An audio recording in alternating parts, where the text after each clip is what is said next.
Nama are an African ethnic group of South Africa, Namibia and Botswana. They traditionally speak the Nama language of the Khoe-Kwadi language family, although many Nama also speak Afrikaans.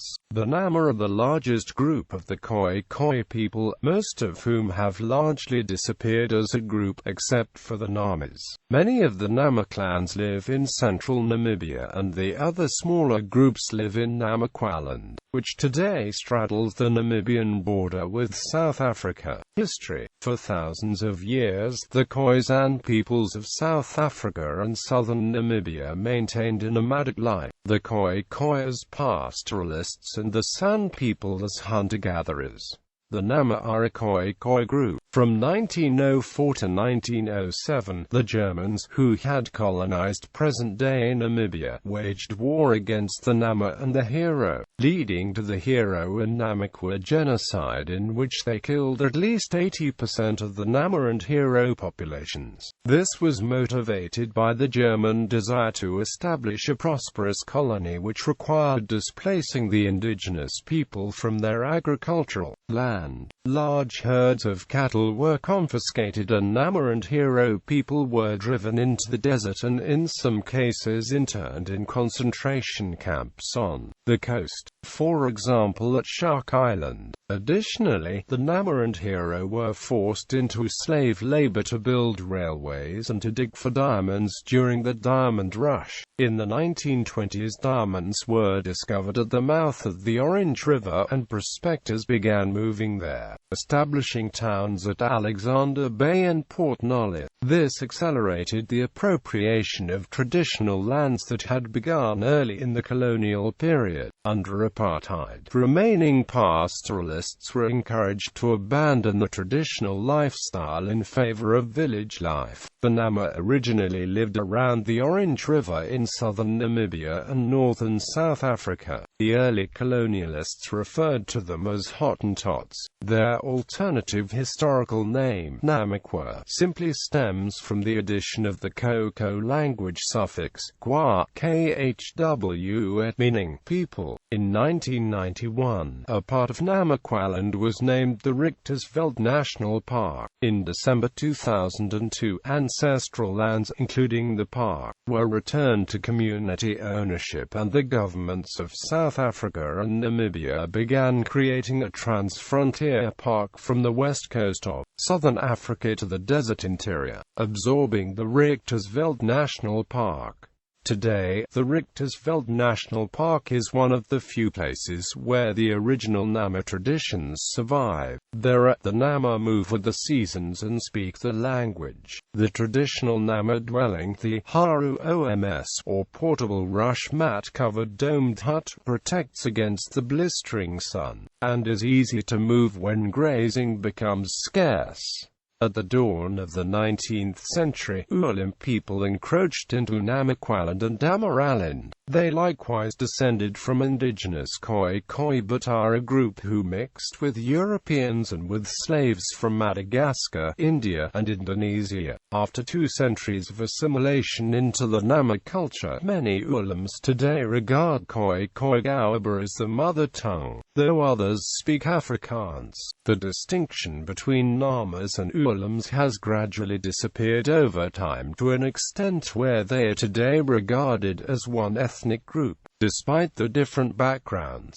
Nama clans. Apart from Ulim clans, there are 10 known sub-tribes, or clans, of Nama. The names and tribal centers are Khoikhoi, the main group and the oldest Nama clan in Namibia.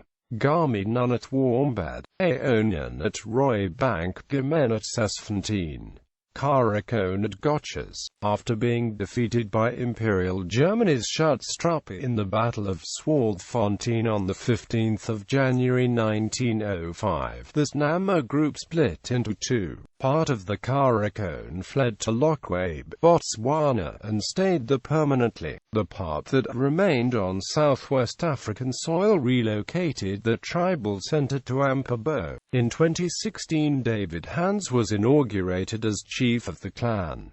Hor-Oben at Kos, Amen at Bethany, which was led by Cornelius Frederick, Ogain at Schlip, Cowgoan at Rehoboth, later at Salem, Amahib, and Franz Fontaine. Bakaro-An under the leadership of Hendrik Sieb split from the Red Nation in February 1850 and settled at Keetmanshoop.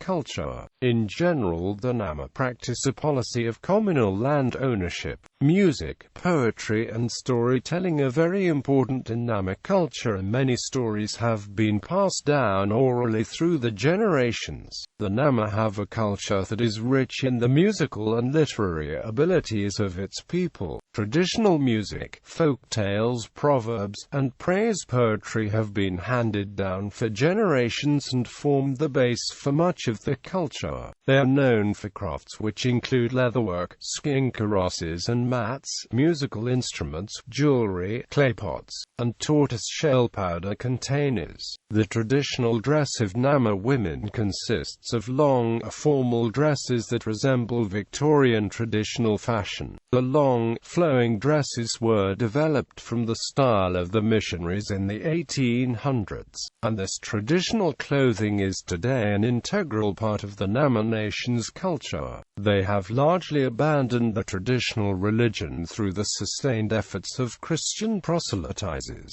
The majority of the Nama people in Namibia today are therefore Christian, with a small Muslim minority. Wedding ritual. Namas have a complicated wedding ritual. First, the man has to discuss his intentions with his family. If they agree, they will advise him of the customs to ask the bride's family and then accompany him to the place she lives. The yard at the bride's living place is prepared prior to the future husband's family's arrival. Animal hides are laid out in the corners for the different groups to sit down and discuss.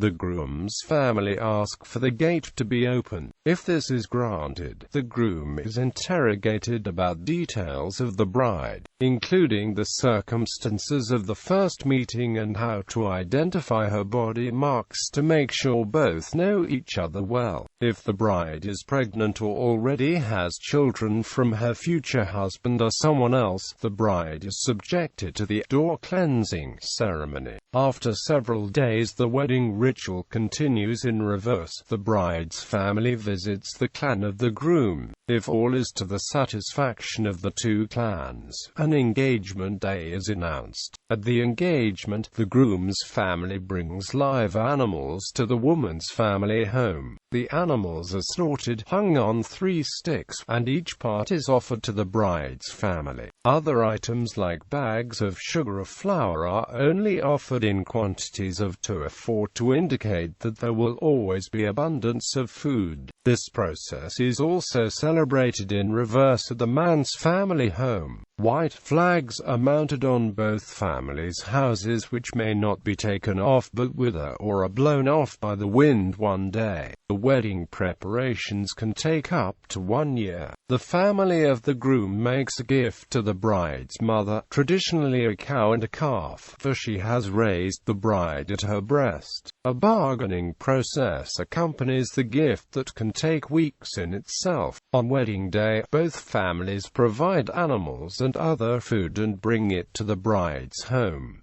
The wedding itself takes place in a church. Festivities afterward go on for several days. The first night after the wedding the couple spends separately. On the next morning, they set off for their own home.